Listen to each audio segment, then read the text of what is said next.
அலைக்கும் வரஹ்மத்துல்லாஹி வபரகாத்துஹு. நம்ம குழந்தைக்கு உடம்பு முடியலை, மருத்துவர்கிட்ட போகிறோம். மருத்துவர் என்ன சொல்லுவார்?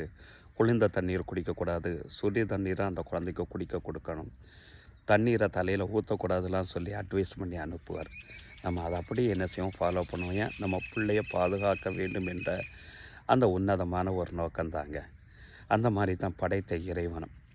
நபி தோழர் கத்தாத் பின் நுஅமான் ரலியல்லாஹு தஆலா அன்ஹு அவர்கள் அறிவிக்கக்கூடிய இந்த ஹதீஸு ஜாமியு திர்மிதியில் பதிவு செய்யப்பட்டது.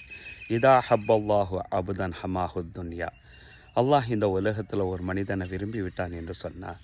இந்த உலகத்தின் மூலமாக அந்த மனிதனுக்கும் மனிதனுடைய மார்க்கத்திற்கும் ஏற்படக்கூடிய அனைத்து விதமான தீங்குகளை விட்டும் இறைவன் பாதுகாத்து விடுகிறான். எப்படி பாதுகாக்கிறான்? கமா யுல்லல்லு அஹதுக்கும் யொஹமா சக்கியுல்மா.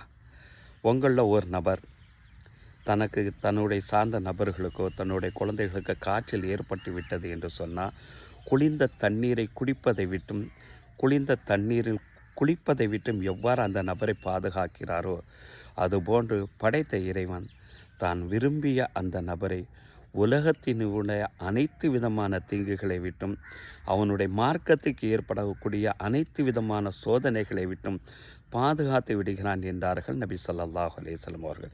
இறைவன் நேசிக்கக்கூடிய மனிதர்களாக நம்மில் ஒவ்வொருவர்களையும் இறைவன் ஆக்கி அருள் புரிவானாக. ஆமீன்.